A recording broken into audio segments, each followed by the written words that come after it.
All right, well, I'll go ahead and get started. I'm going to run out of time. Um, about a year ago, I did a demo on feet, and I was mainly showing you how I carved them. But there's a very important step prior to when you're ready to carve them, and that's kind of what I'm going to go over now and show you how I get to that point where I'm ready to carve the feet. Now, I usually do two different styles of feet. Um, I like one that the feet turn in, and I let it just kind of follow the contour of the body of the vessel. Then the other style I do is it comes in and it flares out. And I've got, these are the two blanks I'm going to be working off of. That's that one. And then this one right here. And this will be the one going in. And I'll do this one first. I've got some examples here of finished products that I'll pass around that you can look at. These two here are good. This is one I did about a year ago. I think, Dan, it was that holly that we went out and got in James City County. This is an end grain turning. And one thing when you do end grain, you can get real frisky with the length of your feet because the fibers are going that way and you have a lot of strength. But you can still do that type of foot side grain, but you just can't get too crazy with the length. I had some examples of that, but I don't have them, unfortunately. They either sold or they're in a show. Now this bowl, this is cherry. It's one of the first footed vessels I made. And this has got the feet that flare out. And then there's one other here. And you notice they're all three feet. Nice thing about 3 feet, it's a tripod. So it'll always set level. Doesn't matter how green the wood is or anything, it'll always set level. This is a piece of spalted beech. Now this one I did a little different. It's a similar shape to that, but I went ahead and carried the legs in. So they come in there. And then you can do more than 3 feet. This is a little elm platter I did. It's got 5, and I've done 6. And the trick is you let it dry, then you get a flat surface and you set it on there and you eyeball it, and you take sandpaper and you just pick the foot you need to shorten, and it's just a little trial and error till you get it so it sets level. But that's a multi 5-foot one. Yeah, that was a piece of, it was green elm, so I had to let it dry a while before I tried to get it to set level. Now, the one thing when you do these two, you're basically hollowing a hollow form when you do this type of foot. So the tools, most of the tools I use when I do this are my hollowing tools. This one I can use bowl gouges to do this one, and hopefully I'll have time to do both. I'm going to do this one first. Then if I have time, I'll do this one. So let me get started here. These are big enough. Probably in my shop, I probably put it on my vacuum truck, and I would be able to work off the whole bottom. But I'm going to use a jam chuck. And I think if any of you have been to David Ellsworth's school, this probably looks familiar. It's the first thing I turned because I couldn't make anything unless I had a damn jam chuck. So I had to make the jam chuck first. And I copied one of his from his school. It's just a laminated plywood and glued together, and I turned it.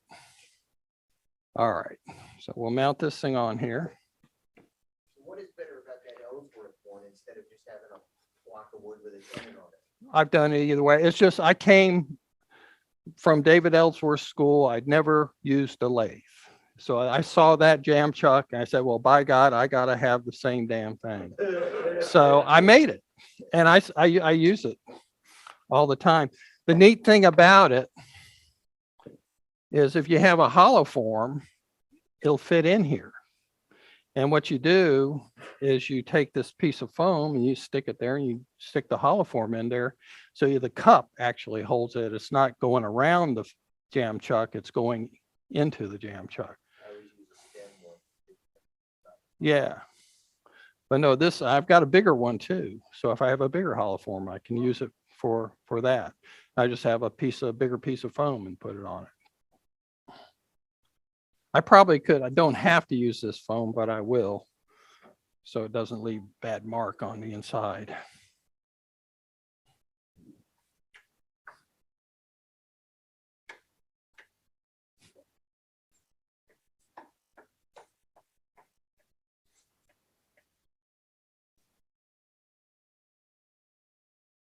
Get the line up so that there we go.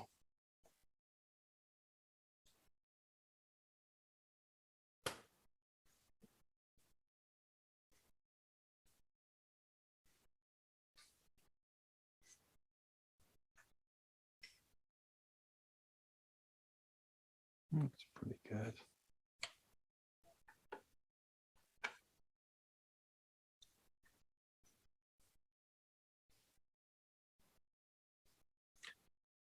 This is the first time I've used this lathe, so I'm learning.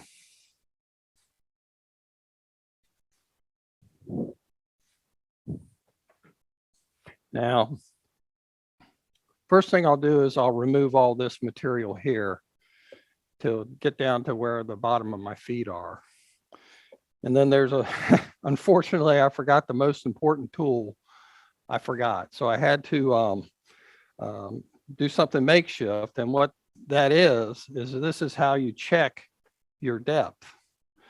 Now, you see the pencil line on this thing. I'll pass this one around. When you're turning the body, before you finish hollowing it, you've got to decide where you're going to put the bottom. So what I do is while it's on the lathe, I take my 6B pencil and I sketch the profile for the outside of the bottom. And I also add another little pencil mark there so I know where to stop hollowing on the inside. That's got to do that. Very important. And just do it before you finish.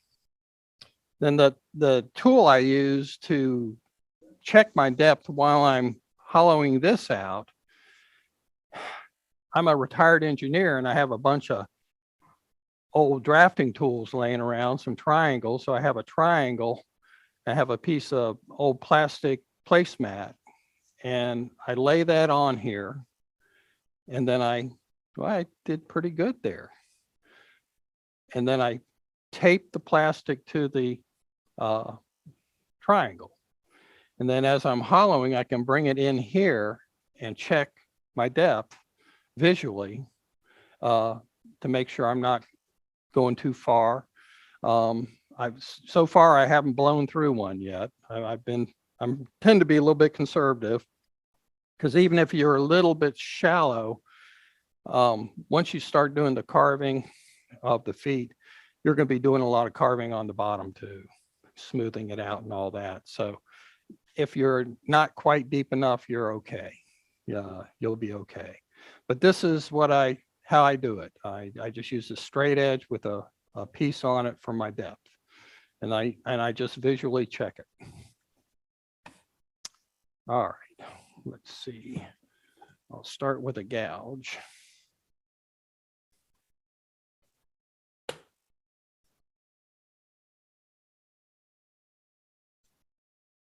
See if I can get that a little better.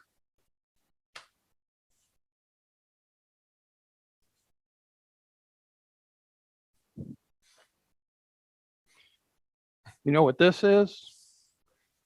This is a David Ellsworth depth gauge.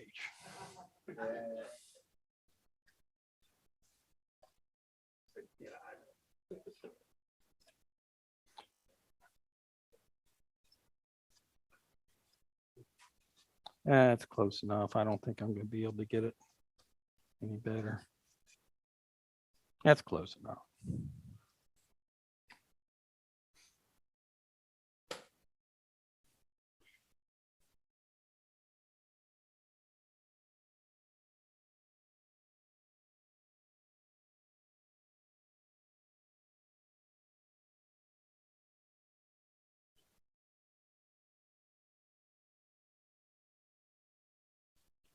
Sound like about 900 RPM.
Take a little bit off, even this one.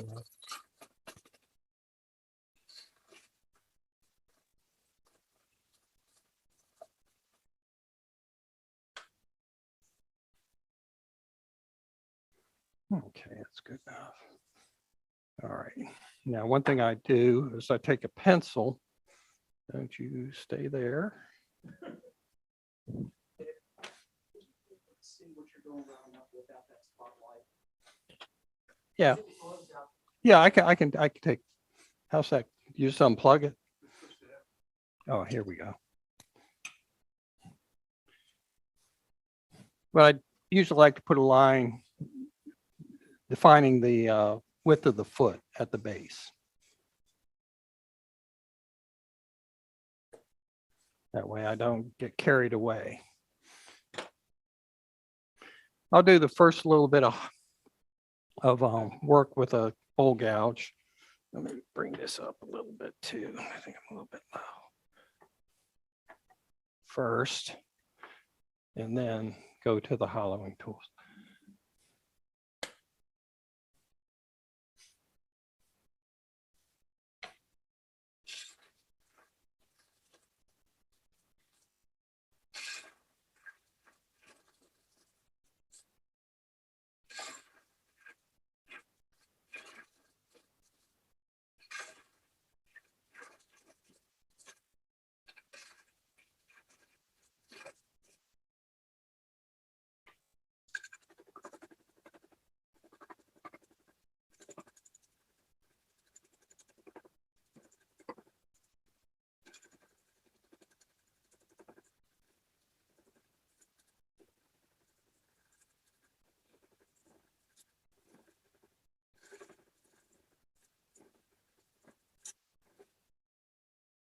Okay.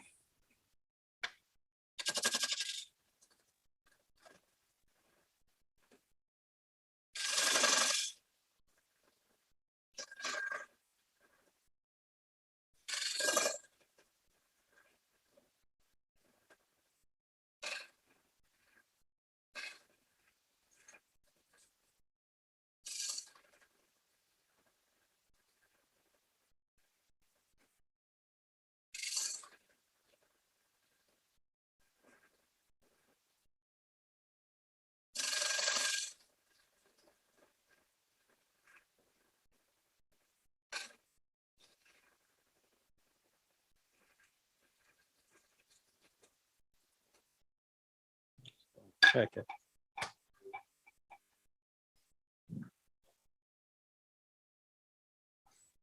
There it is. You can just set it on here. You can see I've got probably about 3/8 of an inch that I've got to take out to get just to the where I need to be.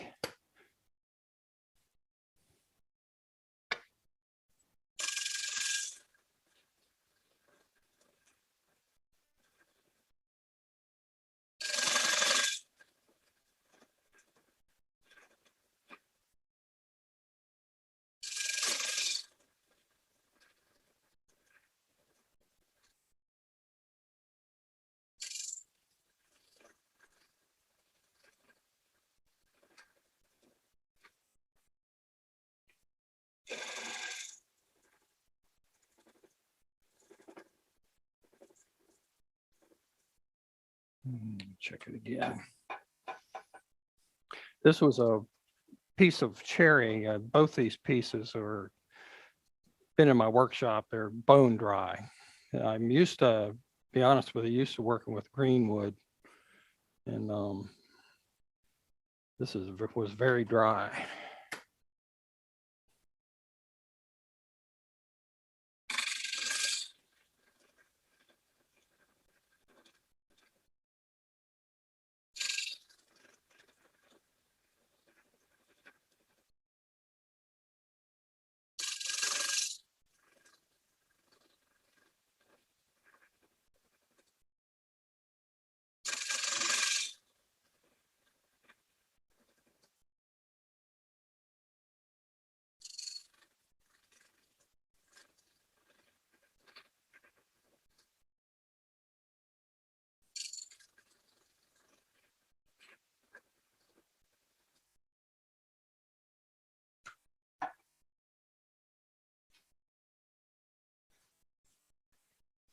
Almost there. We'll check it again. Actually, I need to adjust that. I might be pretty close. Let me make an adjustment here.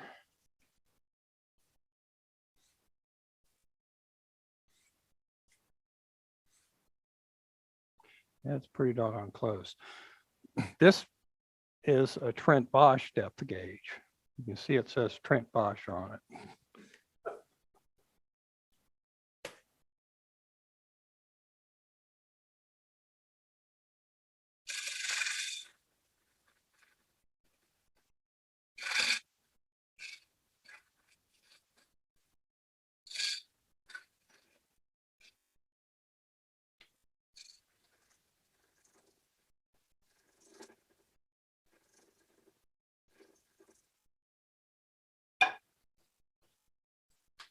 Okay.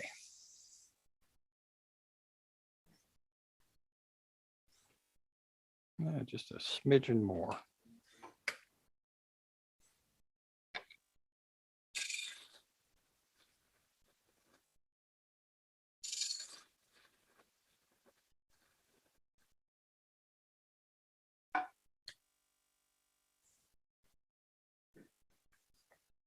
That's right on. Okay, so that's at the center. I've got my depth set. Now I'll switch to hollowing tool. This is one of David Ellsworth's small hollowing tools. He has the straight, and he has one where the cutting tool's at a 45-degree angle. Here's the straight one. These to this day are the first tools I grab when I start a hollow form, are these two here. They're great tools.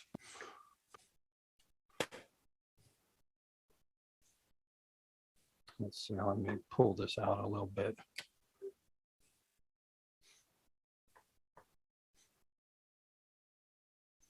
There.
I've still got, I'm not even down to where I need to be.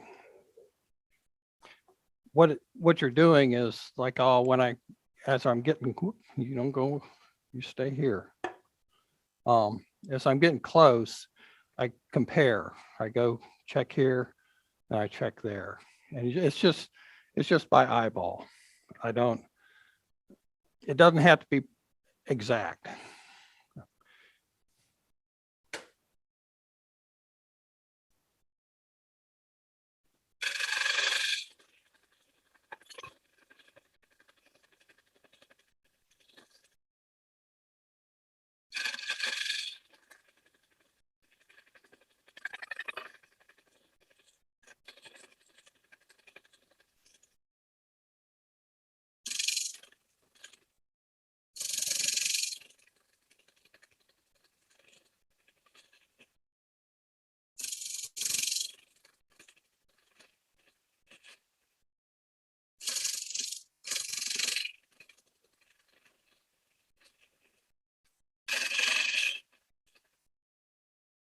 Now you're just rounding, so the outside edge is deeper than the inside, the center.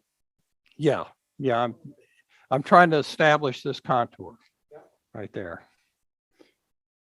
And also, I usually, kind of the rule of thumb I use for the radius on the inside of that foot is my finger. So I can take a piece of sandpaper and sand it. But okay, I'm down to about the same depth as there. So I've got about a 1/4 inch material to take out.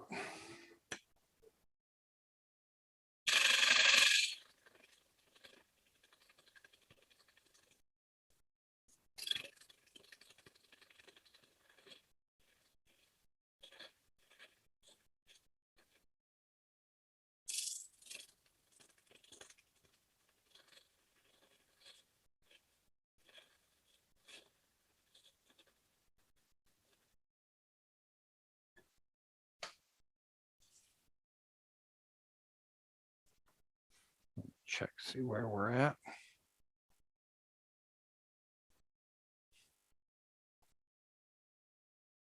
Yeah, I got quite a bit to take out right in there.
One thing also I do is I always work from a design.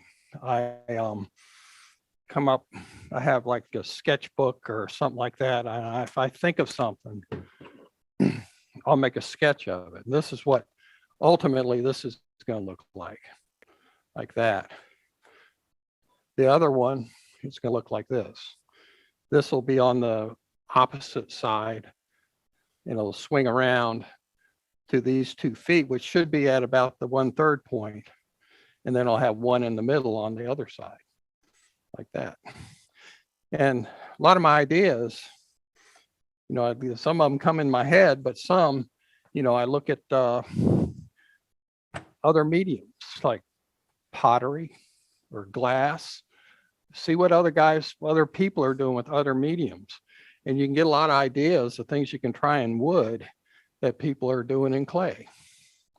That's where I got this idea here. I saw there was a much taller vase, but it looked like 2 halves shoved together. And I'm going to try and get the same effect with that other piece. All right, let's check this.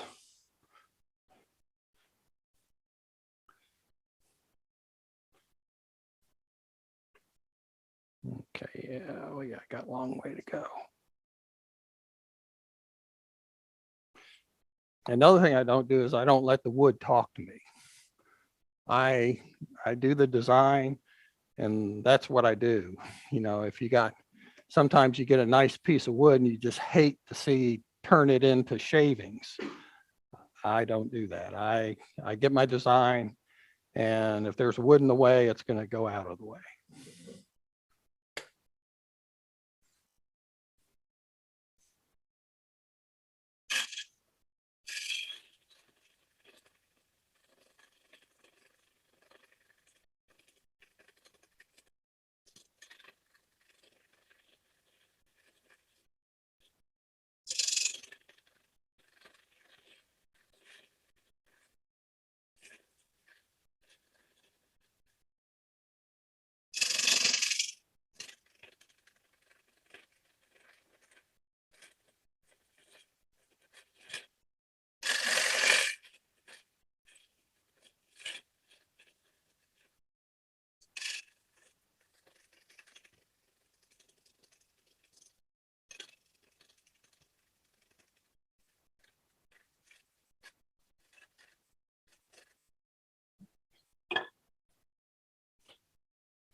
Normally I wear I've got one of those things that has the air and all that stuff. Um, I found that really helps. I used to not wear one, and it makes a big difference. So it's something I strongly recommend anybody to get, because they really, really do help.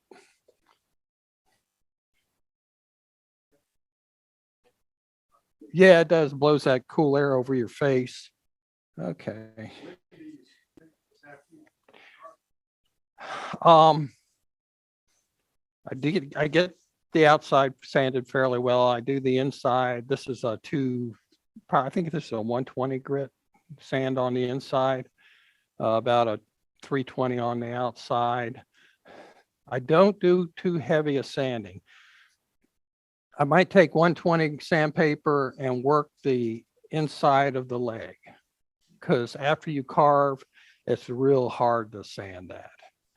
The rest of it, I usually just get it, I'll smooth it. I might, if I can get in there with a scraper or something and smooth it out with that, because I'm going to be in there carving with a rotary carver.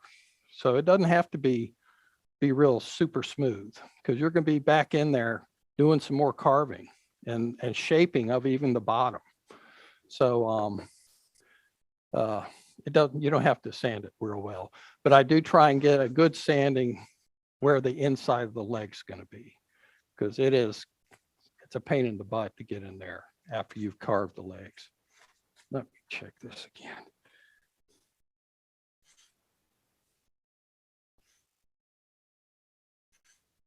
Well, it's getting pretty close. I'll take a little more out.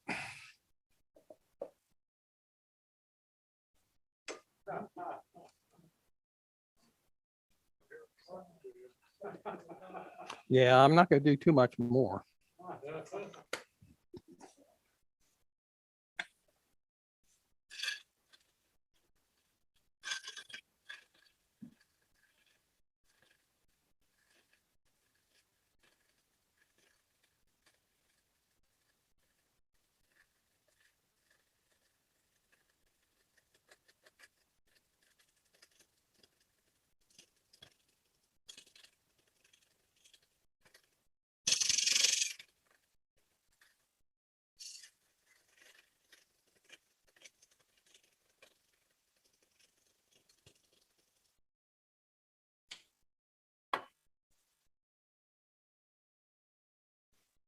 Yeah, I think I'm going to let that go. I'll take a little bump out right there. And that'll be it.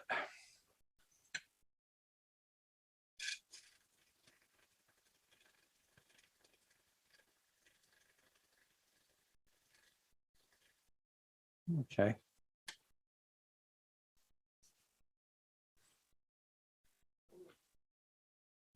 Okay, now this is turned side grain. So I leave a little bit more fat here than you would with that one that was end grain. Okay. Let me get this worked down.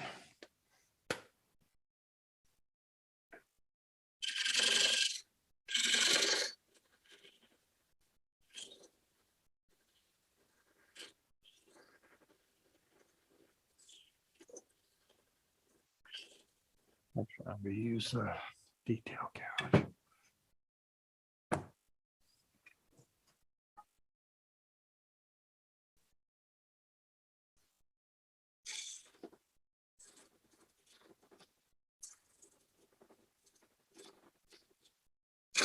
Oop, oop, oop, oop, oop, oop, oop, oop, oop, oop, oop, oop, oop. Oop. Oop. Let's see if I can get it recentered.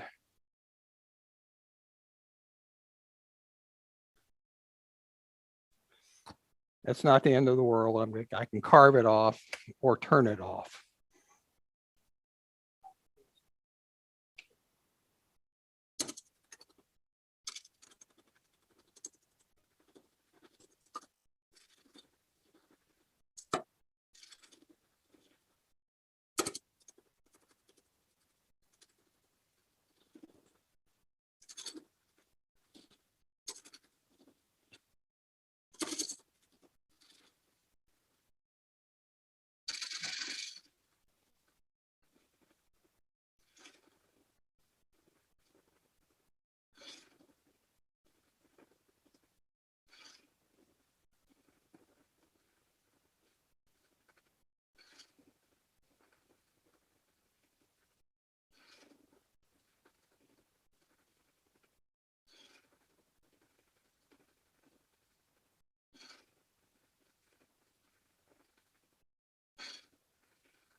Oh, I won't break it off.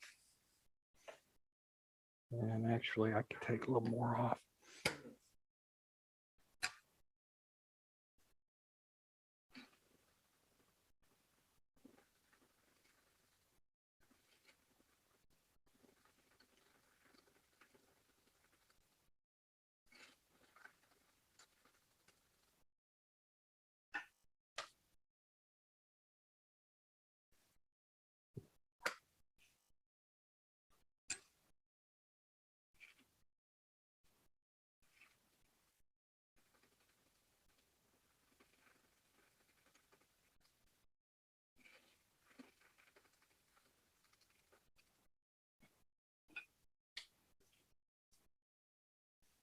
It's close enough.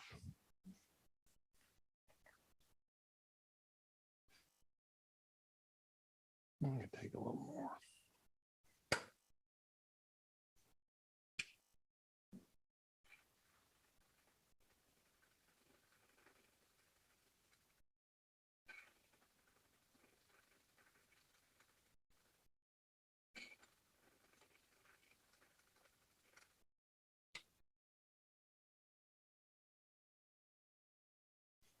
Okay.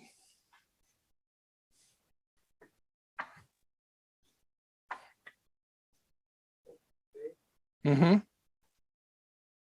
we're running out of time, I think everybody here is interested in finding out what you do after this. That's what I'm getting ready to do. But right now, I'm gonna cut this off. There we go.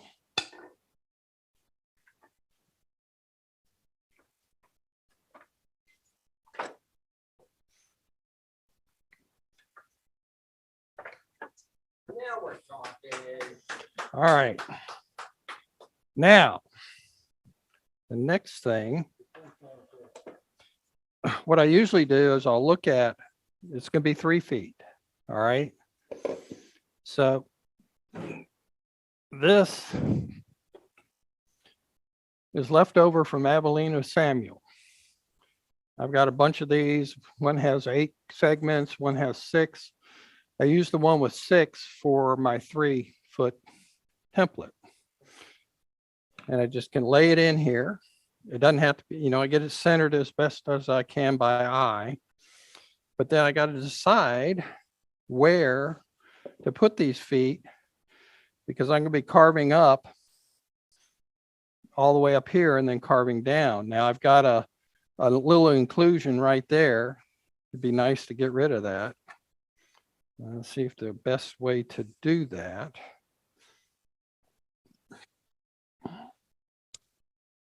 Let's see.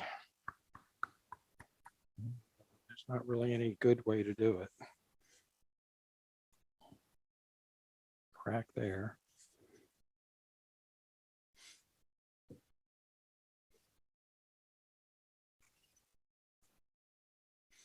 Well, I'm just going to do something, and I might change it when I get home because I'm not going to do any carving.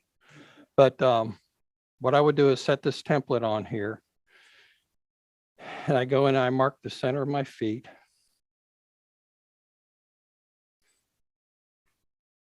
The last one is over here. Okay. Get the center of my feet marked. Then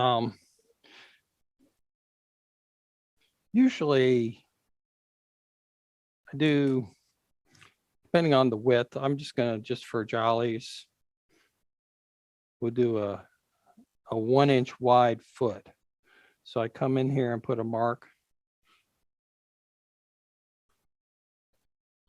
for the width of the foot.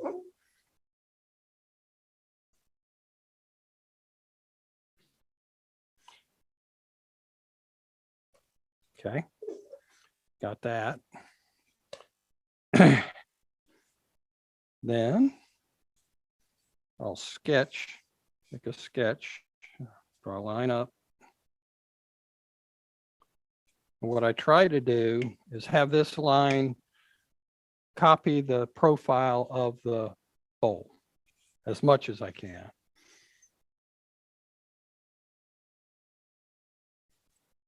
And I'll do that at each one of these feet. Oh, forgot to do this one.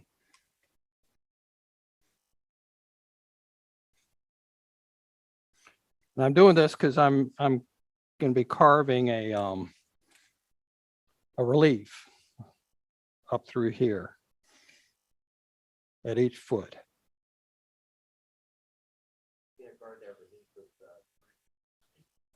With rotary carvers. Yeah, I do almost 90% now with rotary carvers. Yeah. I do the reciprocating. I find when I'm doing a valley, I'll do the initial cut with the rotor, with the impact or the reciprocating. And then once I establish that groove, then I come back with the rotary carvers and shape it with that. But come up like that. And the other side of the foot will just be a copy of that.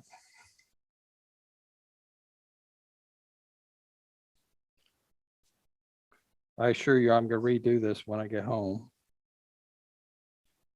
Okay, so I've got the location of the feet. Now, There are two different styles. You saw the Holly vessel had straight, the feet were straight, and the cherry one and some of the others, they had a flare to them. Like this one with the flare, I use rotary carvers to make the cuts on the side. On this style, I use a Japanese cabinet saw. And I'll just take and I set my angle. I always have the saw pointing right at the center. And I just cut down to where the saw blade is just above the wood. I do it on both sides. And then depending on how much wood there is here in between the feet, I'll either use a rotary carver, maybe a coarse rotary carver to remove a lot of material fast. Or I've even, like on the Holly piece, I took a saw and I literally cut all that material out in between. It just goes so much faster if you do that. I don't cut up to my cabinet saw cut. I just maybe stop 1/8 of an inch from it, and then I remove the rest with a rotary carver. But that is how you basically get your bottom prepped. And just feeling this, I think I did a pretty good job. It feels about the right thickness and all that, about 1/4 of an inch, maybe 5/16 of an inch thick.